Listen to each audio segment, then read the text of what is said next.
देख रहे हैं मुख्यमंत्री जी योगी जी आपसे किस तरह से गुहार लगाई जा रही है। एक सक्सेना परिवार है जो कि मोहल्ले वालों के आतंक से इतना परेशान है, जो आपसे हाथ जोड़कर और रो रो कर गुहार लगा रहा है। कहीं ना कहीं आपको इनकी गुहार सुननी चाहिए।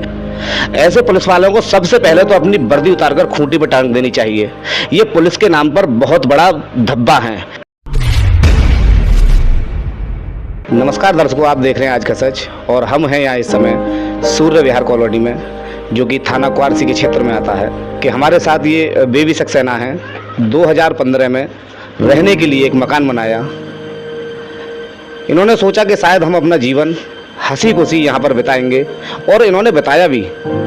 लेकिन कुछ सालों बाद यहाँ कुछ ऐसे पड़ोसी आ गए जिन पड़ोसियों ने इनका जीना हराम कर दिया। अब वो जीना हराम कैसे कर दिया, वो आप सबसे पहले तो ये वीडियो देखिए।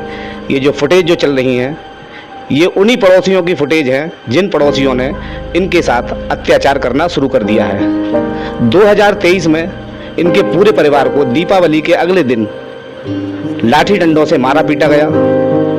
FIR भी दर्ज की गई। अब आप देख रहे हैं कि इस समय ये गर्मी का मौसम चल रहा है। सभी लोग अपने घर के बाहर पेड़ पौधे लगाते हैं इसलिए कि स्वच्छ और स्वस्थ रहें, लेकिन मोहल्ले वाले किस तरह से आतंक मचाते हैं वह भी आप देख लीजिए। ये पेड़ पौधे यहाँ लगे हुए थे और मोहल्ले वाले कुछ महिलाएं आई, क्योंकि यहाँ ज़्यादातर लोग महिलाओं को आगे कर देते हैं। महिलाएं आई और महिलाओं ने किस तरह से यहाँ से गमले और पेड़ पौधों को तोड़कर फेंक दिया। कहीं ना कहीं इस परिवार को इतना प्रताड़ित किया जा रहा है कि इस परिवार ने यहाँ से जाने की भी सोच लिया है। अगर इसी तरह से ये आतंक होता रहा तो आखिर क्या होगा इस परिवार का। हमारे साथ मौजूद है बेबी सक्सेना। मैं जानना चाहूँगा। मेरे को आए दिन परेशान करते हैं, गाली बकते हैं, मेरे बच्चों को स्कूल नहीं जाने देते। मुझे आए दिन पुलिस का सहारा लेना पड़ता है। मेरे घर पे मुझे धमकी देते हैं, मारेंगे, तेरे बच्चों का रेप करा देंगे, और अक्सर वो मारते रहते हैं। उन्हें पुलिस का कोई खौफ नहीं है। कानून में, पुलिस थाने चौकी में मेरी कोई सुनवाई नहीं है। अब मैं यहाँ से चली जाऊँगी। मैं बहुत डर के जी रही हूँ अपने घर में। मेरे हस्बैंड दिल्ली में रहते हैं, यहाँ रहते नहीं हैं। मैं 2 बेटियों के साथ रहती हूँ। मेरी एक बेटी की मैंने पूर्व में शादी करी थी सन 2019 में। मेरी बच्ची की भी शादी तुड़वा दी। आज वो अपने पापा के साथ ही रहती है। यहाँ से वो चली गई, यहाँ से वो भी नहीं रही है, क्योंकि उसको ताना मारते थे और बहुत परेशान होकर यहाँ से चली गई वो। और हमें बहुत मजबूर करते हैं, बहुत परेशान करते हैं कि हम यहाँ से अपना मकान छोड़ के चले जाएं। आप बताइए हम क्या करें क्या नहीं करें। हम बहुत असहाय हो गए हैं। हमें ऐसा लगता है कि हम अपना जीवन त्याग दें या फिर हम कहीं दूर चले जाएं। हमारा मकान भी नहीं बिक रहा। हम मकान के लिए 50 लोगों से भी बोल दिया है, तब भी हमारा मकान नहीं बिक रहा। जिस दिन हम मकान बिकेगा चले जाएंगे, लेकिन ये हमें रहने नहीं दे रहे। बार बार कह रहे हैं तुम्हें फिर मारेंगे, फिर मारेंगे, फिर मारेंगे। बहुत परेशान कर रहे हैं। क्योंकि ये जो वीडियो फुटेज चल रही है ये इसी जगह की वीडियो हैं। 2025 की भी हैं और कुछ पुरानी भी हैं। देखिए, ये जो मैं आपको फ़ोटो दिखा रहा हूँ, ये हो सकता है शायद आपको साफ नहीं दिख रहे होंगे, लेकिन मैं आपको ज़रूर दिखाऊंगा। ये फ़ोटो आप देख रहे हैं, ये दीपावली के अगले दिन के फ़ोटो हैं। जिस समय पर पूरा भारत खुर्सियाँ मना रहा था, उस समय पर ये परिवार लाठी डंडों से पिट रहा था। काफ़ी फ़ोटो है, काफ़ी इनके पास वीडियो फुटेज हैं। ये सारी चीज़ें होने के बाद भी शासन प्रशासन की जो कार्रवाई है वो बिल्कुल विफल है। आखिर क्यों शासन प्रशासन इनका साथ नहीं दे रहा है? क्योंकि ना तो इनके घर में कोई दमदार आदमी है। ये बेचारी एक महिला हैं और 2 बेटियों के साथ में यहाँ पर अपना जीवन यापन कर रही हैं। इनके जो पति हैं वो इनका पेट पालने के लिए अलीगढ़ छोड़कर दिल्ली चले गए हैं, क्योंकि कहीं ना कहीं मोहल्ले वालों ने उनको जान से मारने की काफ़ी बार धमकी भी दी है और काफ़ी बार उनके ऊपर अटैक भी कर दिया है। अगर वो यहाँ पर रहेंगे तो कहीं ना कहीं उनकी हत्या भी हो सकती है। इसीलिए इनके पति यहाँ से घर छोड़कर और दिल्ली में नौकरी कर रहे हैं, जो अपने बच्चों का पेट पाल सकें। लेकिन अब कहीं ना कहीं विषय ये है कि 2 मुकदमे दर्ज होने के बाद में आखिर पुलिस कार्रवाई क्यों नहीं करती है। अच्छा, आप पुलिस के पास जाती हो तो पुलिस क्या कहती है?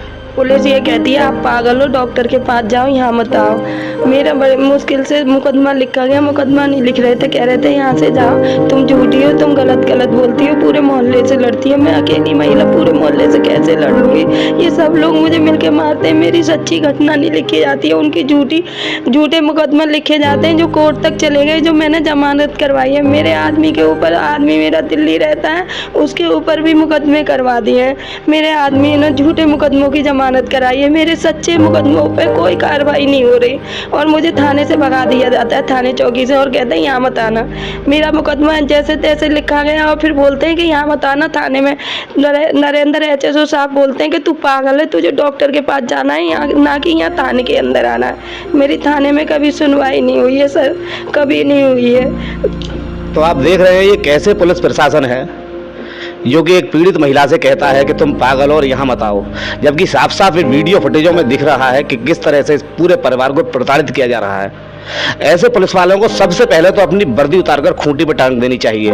ये पुलिस के नाम पर बहुत बड़ा धब्बा है, क्योंकि अगर इस तरह के लोग अगर शासन प्रशासन में रहेंगे तो कहीं ना कहीं इस तरह के परिवारों को घर छोड़कर, मकान छोड़कर जाना ही पड़ेगा, और कहीं ना कहीं वो आत्महत्या जैसी जो स्थिति जो पैदा हो जाती है ना, तो कहीं ना कहीं शासन प्रशासन की वजह से होती है। मैं कहती हूँ मेरी कानूनी कार्रवाई हो और मेरे सच सामने आए और इन मोहल्ले वालों से मुझे बचाया जाए। ये मैं किसी दिन मुझे मार देंगे, सब लोग कहते हैं तुझे अब किसी जान से ख़त्म कर देंगे, और तेरे में बड़ी जान है, मर भी नहीं रही है, तुझे इतनी बार मारने की कोशिश करी है, अभी भी मेरे ऊपर जानलेवा हमला ही हुआ है। मुझे माननीय योगी जी से निवेदन है कि मेरे परिवार को ऐसे लोगों से बचाया जाए। मेरे छोटी छोटी बच्चियाँ हैं जो पढ़ नहीं पा रही हैं, बहुत परेशान हैं, डर के जी रहे हैं हम लोग अपने ही घर में। तो देख रहे हैं मुख्यमंत्री जी, योगी जी आपसे किस तरह से गुहार लगाई जा रही है। एक सक्सेना परिवार है जो कि मोहल्ले वालों के आतंक से इतना परेशान है, जो आपसे हाथ जोड़कर और रो रो कर गुहार लगा रहा है। कहीं ना कहीं आपको इनकी गुहार सुननी चाहिए